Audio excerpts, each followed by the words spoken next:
A lot of people will show you pictures of dead pigeons, a few videos of folk shooting pigeons, but folk rarely shows you what goes on setting up. 100 bird days don't just happen. You've got to be ready. No, you can't just walk into the shed, throw the stuff in the back of the car, go to your favourite location and hope everything will be right. You'll either spend too long setting it up, or you'll find out when you get there you've missed something. It's all about repairing, servicing and sorting out the various bits and pieces. What I've got here is a broken priest. I've already drilled the hole to save time. I'm sure you don't want to stand there watching me drilling a hole, but in the end, basically that will go in. Big screw just to hold it in place.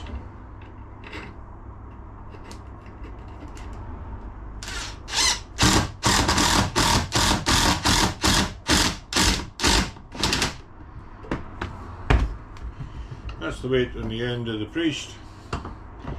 Turn it round, grab the drill,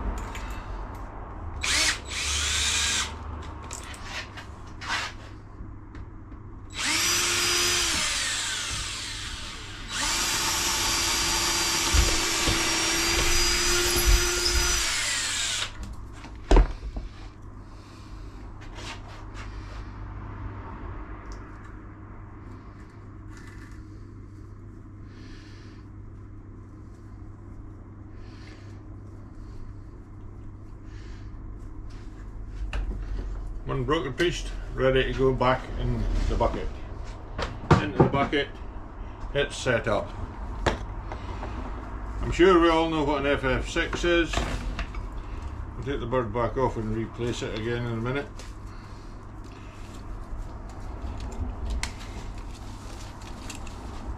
Just wait there, budgie. There should be a little stump here.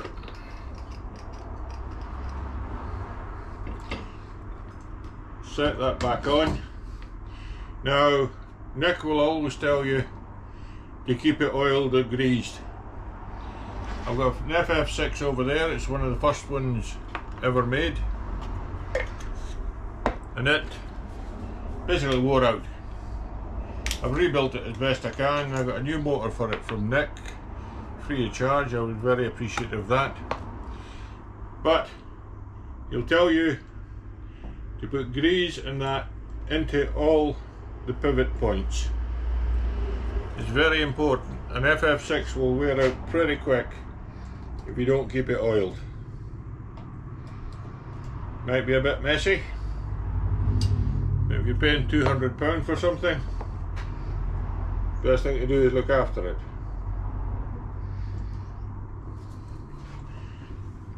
And the fingers off. Again, when you come to get your bird, I use long nosed pliers. In there, give it a quick clamp. Same on that side. You can try breaking it with your hands, brave you, but you get a far better and looser flap if you crush it.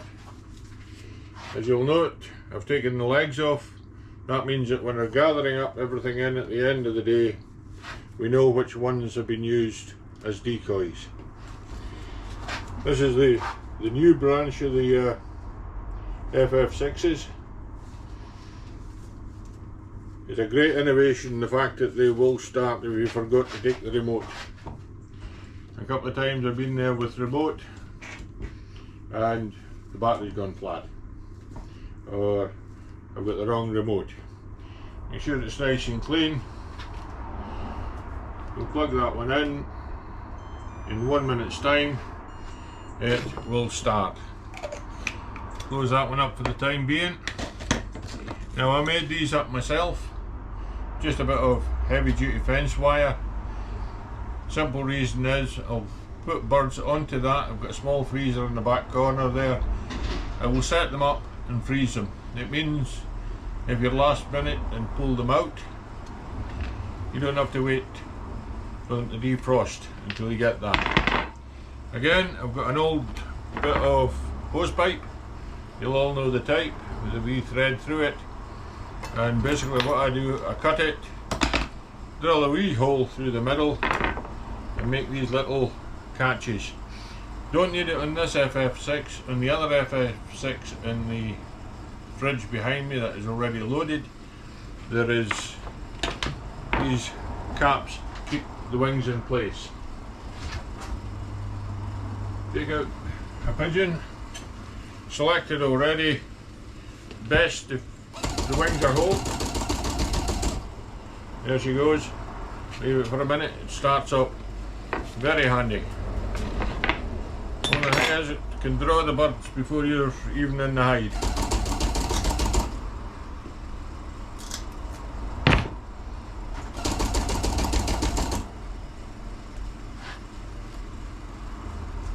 Well, so you make sure it's through the hole.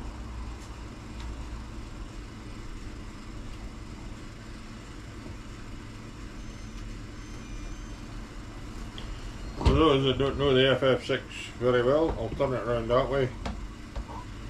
It will show you it starting up. 9 times out of 10 I do this without puncturing through the side of the neck. Because I'm videoing it, you can guess what's going to happen.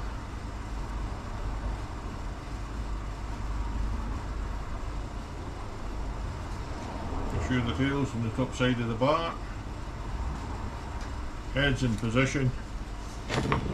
Pull the wings out, just like the same as there, push that in, then just take these little caps and shove them on there. It saves it climbing off.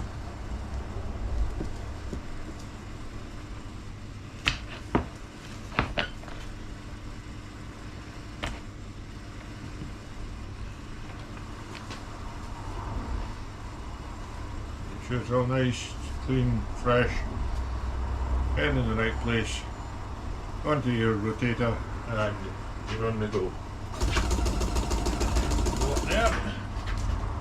The other one's already done. As I say, I've got a load of birds in here from Saturday. I'll find out later today if they're going to the person I supply or whether I'll be doing them for myself. If they're breasted out, I will actually use them as decoys. If I've got spares in there, I will always use birds. I've got plenty of decoys over there, but birds are always better.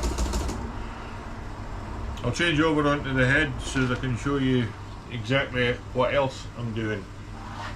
But as I say, that's a lovely little motion there. And that will draw them in from a long way. What else do you set up when you're getting ready? I don't know how many of you carry these, a couple of old wood ogres. Those will go into the bucket as well. When I leave, the battery drill will also be in there. I don't know how many of you use cradles. I find they're very handy and very difficult to carry. What I've done, I've taken a little bit of pipe, put a bungee cord with a hook in the end of it, and go in there quite nicely. Bungee goes over the top to hold them in place. It saves them getting scattered everywhere. As you can see, if I'm looking in the right direction with this camera, I've got my bundle sitting over there. I usually carry about 15. I want one of these in a minute. Another little idea that I came up with that I am working on. Take a piece of stick, just an offcut of a hazel. Take your drill,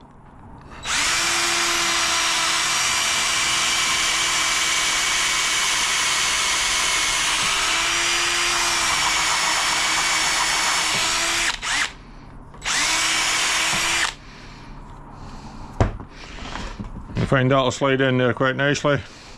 It's a little bit bigger than needed because it will also take the pins from enforcer decoys in. You often get to the ground This week I'll be shooting beans. Beans are quite difficult because they're high, low and everywhere. Quick point on the end of that.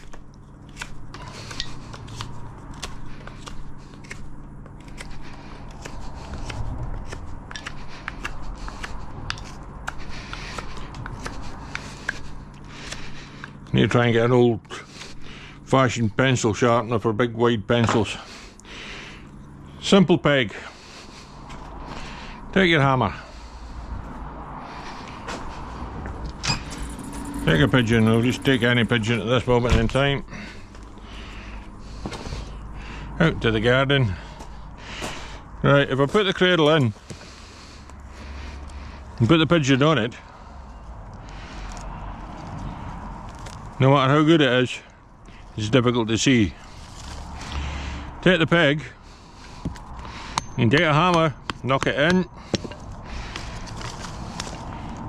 stick the into the hole, down the side. Now you can see the birds sitting up. The birds can see that for a long way. And as I say, I'll use those, but if need be, you can do away with that.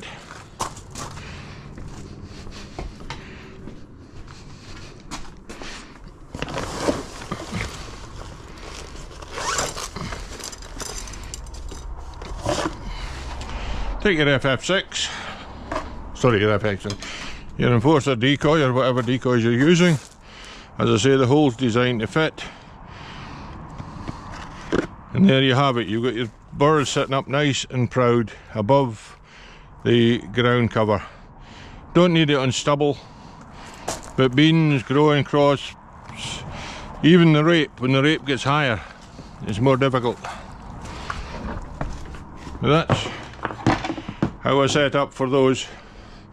That'll go into the box along the side of the rest. I've got my wee mallet, I've got my pegs, I've got my sticks for holding the necks up, I've got WD-40 because you never know when you need it. When I'm getting ready to go, the birds will come out of the fridge and go into that box. That's that side finished with. As I go through my checklist, I've got my main batteries over there. I've got the big car battery, I've got the two smaller batteries, and I've got another one spare. It's just come off a vehicle that it was no longer enough to turn the Hilux over, but it certainly does a full day with rotator. I've got a couple of funny looking pieces of fence wire here.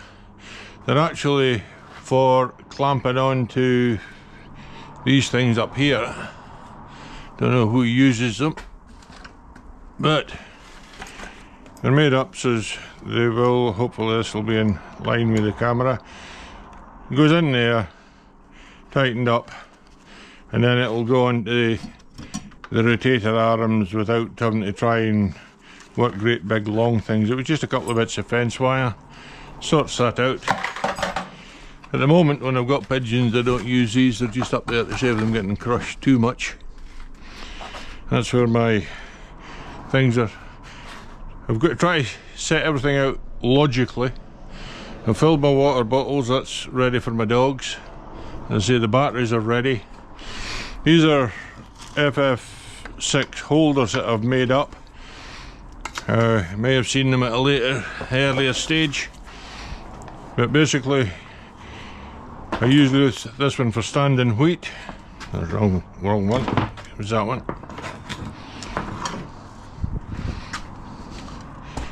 Standing wheat. Same again. Knock it into the ground.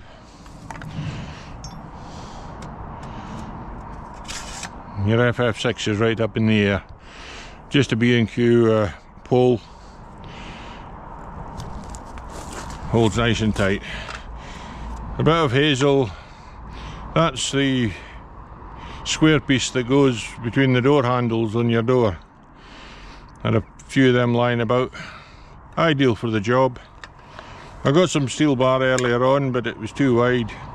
Again, that's just one of these welded onto there. Keeps them going. As I'm going out, those will go into the bag now. These two will go into the bucket. Essentially, we don't want to go without them. I know the place where I'm shooting, I don't need extra high ones, so I'll take them too, but I'll leave that with the FF6s. I've got my rotators, I've got the extension there, so I've got an extension lead on the one I use. Simple reason, I'm too old to duck under to try and put it together. What else is there I could tell you about?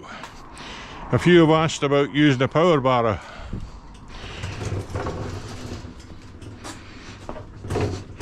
This is the one I use. I had the power barrow, but it was just too difficult to push, but I put an electric wheel on it and it's very handy. Push the button, take it onto medium, and away you go.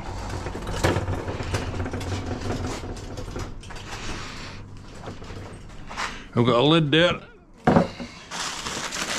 That box there contains the main battery for this. That's just some plastic bags that I'll throw it in, so keeping the hide clear. But that box is designed to take the batteries. The batteries will sit in there and lowers your centre of gravity. You've got your poles. I usually carry 8 of these. They will sit in there as nice as you like. You just make sure that that's all you've got over at the front and the back. You've got to keep below the level of these rails. They're cut down for the purpose. But with those ramps that are sitting there, I can drive straight into the back of the Hilux with this semi-loaded. But that's that. A wee modification I did. I can throw that over there.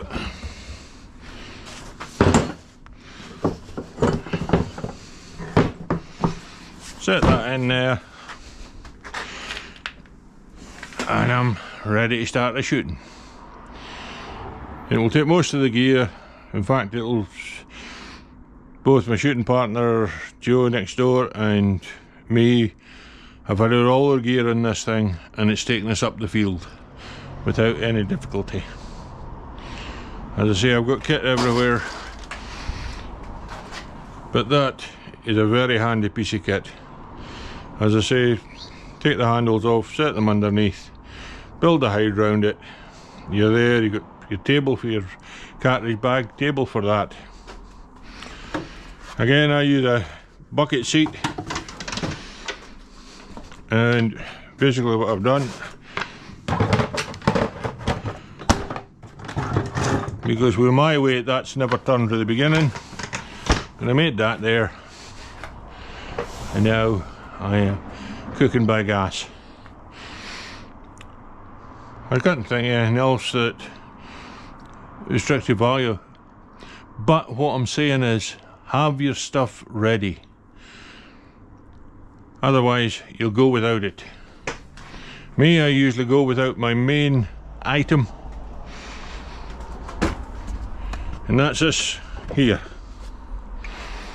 because at my age, if you fired 100 shots, it's very difficult for me scrabbling about with the shots that I've gone from the semi-auto. So I carry a magnet. At the moment I don't need this seat, for the simple reason I'm driving in stubble. I can get right to where I'm shooting. The last two hides I've set up, I've poked the Hilux out onto the farm car park just off the road, set the hide at the back of it, shot from there. On Saturday I drove down the stubble field, howling wind blowing, pulled that into the trees at the bottom end of where I was setting up, used the back of it as a windbreak. It has never put the birds off. You see them try to hide their vehicle at the far end, but the gamekeepers come down to find out how it was going on, and he was standing there at his little ranger, and the birds were still streaming in. Okay folks, that's my workshop, that's my setup. I say this battery drill will be charged up and be in that bucket. All the batteries over there are charged up. Everything is set to go. And as soon as I find a window, I shall head out and get it done. But with a little bit of thought, you can make the life an awful lot easier. Those little pegs, they're ideal. Cost me nothing. Got hazels growing out the back of the house. A few hazel wands. Cut them up. Made them into pegs. Made them into priests. A bit of old barrel. And a screw. Same with the other stuff. You see a bit of old threaded rod made up. I like to have good gear, but I like to make sure that it's ready for the job when you get to the site. 10 years ago I hadn't a clue what I was doing. You live and learn. Learn your ground. Know where the flight lines are. Those are saying, oh, find the flight line, find the flight line.